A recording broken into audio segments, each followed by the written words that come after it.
দুরূদ শরীফ পড়ার সময় সবসময় অন্তরটাকে মদিনার দিকে ঝুঁকিয়ে দিবেন, অন্তরটাকে মদিনার দিকে ঝুঁকিয়ে দিবেন।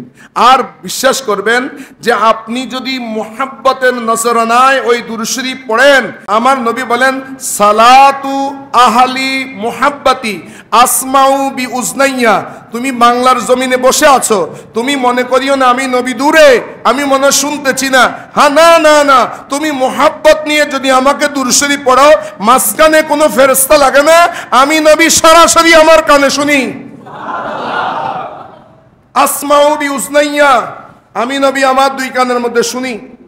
আবুল জুমা, মিশকাত শরীফ মূল কিতাব, পৃষ্ঠা নাম্বার 121, পৃষ্ঠা নাম্বার 121।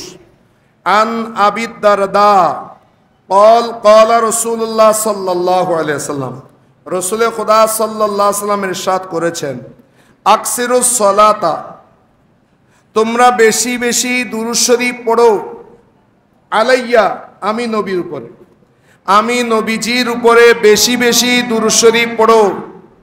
কোন দিন? ইয়াউমাল জুমআতে, জুমার দিন সব সময়তে আমি নবীর উপরে দুরূদ শরীফ পড়বা, কিন্তু মনে রাখবা জুমার দিন বেশি বেশি আমি নবীর উপরে দুরূদ শরীফ পড়বা। তো জুমার দিন বলতে কি বোঝা যায়? আরবিতে দিন শুরু হয় সূর্য ডুবার পর থেকে। একটাকে বলে লাইল আর একটাকে বলে নাহার। রাতের অংশটাকে আরবিতে বলে লাইল, দিনের ভাগকে বলে নাহার। লাইল এবং নাহার দুইটা যুক্ত হয়ে 24 ঘন্টাকে বলে ইয়াউম। লাইল মানে রাত, নাহার মানে দিন। লাইল এবং নাহার যুক্ত হয়ে হয় ইয়াউম। অন্য আল্লাহর তাহলে বোঝা যায় জুমার দিন বলতে বৃহস্পতিবার দিবাগত রাত। বৃহস্পতিবার যখন মাগরিবের সময় হবে তখন থেকে জুমার দিন শুরু। আজকে জুমার দিন চলছে, মাগরিবের আগ পর্যন্ত জুমার দিন চলবে।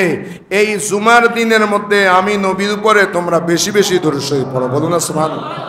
সেই জন্য আহলে সুন্নাত ওয়াল জামাতের যে মসজিদগুলো আছে, এই মসজিদগুলোর মধ্যে বৃহস্পতিবার রাতে, অন্তত বৃহস্পতিবার রাতে সাধারণ ভাইগুলোকে নিয়ে একটু মিলাদ শরীফের, দুরূদ শরীফের মাহফিলের ব্যবস্থা করা হয়।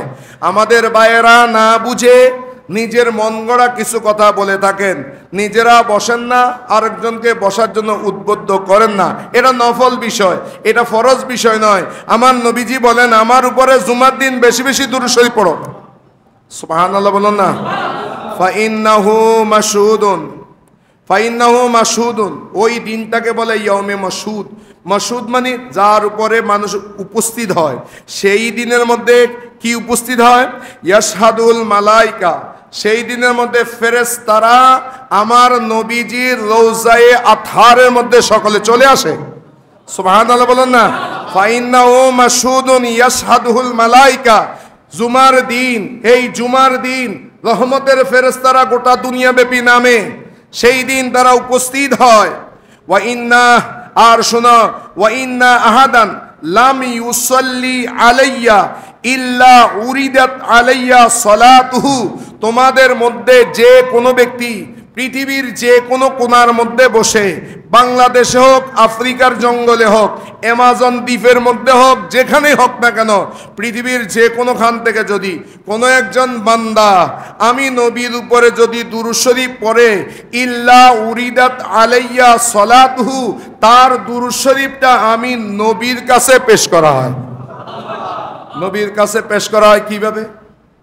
কিভাবে? ফেরেশতারা সাইয়াহিন, বিচরণশীল ফেরেশতারা ওই দিন তোমরা যে দুরূদ শরীফ পড়ো, ওই দুরূদ শরীফ পেশ করে গিয়ে বলে বাংলাদেশের জমিন থেকে মোহাম্মদ আবুল হাসানাত, নাম হচ্ছে মোহাম্মদ আবু ইউসুফ, সে অমুক সময়ের মধ্যে ওই মসজিদ থেকে সকলকে সাথে নিয়ে ওগো রসুল আপনার উপরে দুরূদ শরীফ পেশ করেছে।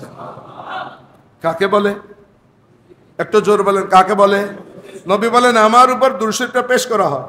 আচ্ছা, আপনারা মরা মানুষ, আজকে আমাদের একজন ভাই ইন্তেকাল করেছে, আমরা জুমার পরে ওনার সালাতে জানাজা, জুমার নামাজের পর আমাদের এক ভাই বাবুল, বাড়ি হচ্ছে ফেনী, তার ইন্তেকাল হয়েছে গত রাতে, তাহলে আমরা তার সালাতে জানাজা আদায় করব। আমি কি এখন বাবুলের সাথে কথা বলতে পারবো? কেন? মরা মানুষের সাথে কেউ কথা, এখন ফেরেশতারা শুনেন, এই হাদিসটা সবাই বর্ণনা করে। যারা বলে নবী মরা তারাও বলে যে রসুল করিম সাল্লাল্লাহু আলাইহি ওয়াসাল্লামের দুরূদ শরীফ সেটা রসুলুল্লাহর কাছে পেশ করা হয়, কিন্তু আবার মনে আকীদা রাখে রসুল মরা। বলুন না নাউজুবিল্লাহ।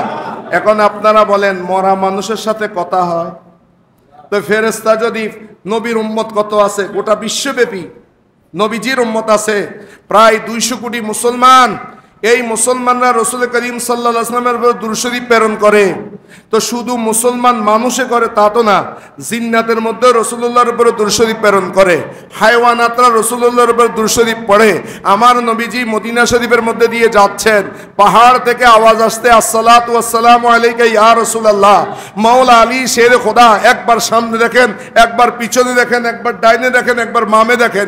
ইয়া রাসূলুল্লাহ, ইয়া হাবিবাল্লাহ, আমি তো জানি না কোনখান থেকে আওয়াজ আসছে, মানুষ নাই, জন নাই, কিন্তু আপনি নবীকে কে সালাম দিচ্ছে? আমার নবী বলে, আলী রে তুই জানোস না ওই পাহাড়ের উপরে একটা পাথর আছে, ওই পাথরটা আমি নবীকে দেখে সালাম দিচ্ছে। কি বুঝলেন? রাসূলুল্লাহ জানে কে কাকে সালাম দিচ্ছে, এটা আমার নবী জানে। আমার নবীজির ইয়াদ আছে কে কাকে সালাম দেয়। অতএব আপনি যদি এখান থেকে সালাম দেন, আমার নবীজি আপনাকে চিনে। এখন রাসূলুল্লাহর কাছে প্রেরণ করা হয়, অমুক নাম অমুক, তার পিতার নাম অমুক, এইভাবে পেশ করা হয়। এখন মরা মানুষের কাছে কি এভাবে পেশ করা হয়? একটা কথা বলেন, রসুল যদি ইন্তেকাল করেন তো রসুলের কাছে এটা পেশ কিভাবে হবে? নবী বলেন আমার কাছে এটা পেশ করা হয় হাত্তা ইয়াফরু, কতক্ষণ? হাত্তা ইয়াফরুগা মিনহা, যতক্ষণ দুরূদ শরীফ পড়ে, যতক্ষণ। সেই জন্য মনে রাখবেন, দুরূদ শরীফ পড়ার সময় সবসময় অন্তরটাকে মদিনার দিকে ঝুঁকিয়ে দিবেন, অন্তরটাকে মদিনার দিকে ঝুঁকিয়ে দিবেন। আর বিশ্বাস করবেন যে আপনি যদি মুহাব্বতের নজরানায় ওই দুরূদ শরীফ পড়েন, তাহলে আমার নবী বলেন সালাতু আহলি মুহাব্বতি আসমাউ বি উজনাইয়া। তুমি বাংলার জমিনে বসে আছো, তুমি মনে করিও না আমি নবী দূরে, আমি মনে শুনতেছি না। হ্যাঁ, না না না, তুমি মুহাব্বত নিয়ে যদি আমাকে দুরূদ শরীফ পড়ো, মাঝখানে কোনো ফেরেশতা লাগে না, আমি নবী সরাসরি আমার কানে শুনি। আসমাউ বি উজনাইয়া, আমি নবী আমার 2 কানের মধ্যে শুনি। এই দুরূদ শরীফ পড়ার সময় সেই জন্য আদবের সাথে পড়তে হয়, আমি আসমাউ উজনাইয়া। আর যদি সেই মোহব্বত না থাকে, মাতাব্বর মসজিদে আসছে, বেচারা মিলাদ শরীফ না পড়লে, এখন আকদের মধ্যে আসছে মিলাদ শরীফ পড়তেই হবে, অন্য জায়গার মধ্যে তো পড়ে না, তো এখানে পড়ছে বেচারা, কোনো রকমে পড়ছে, এটাও বেকার যাবে না, এটা ফেরেশতারা ফুসিয়ে দেবে। সুবহানাল্লাহ বলুন না। ওইটা চলে যাবে বাই মিডিয়া, আর মোহাব্বত থাকলে বেলা মিডিয়া।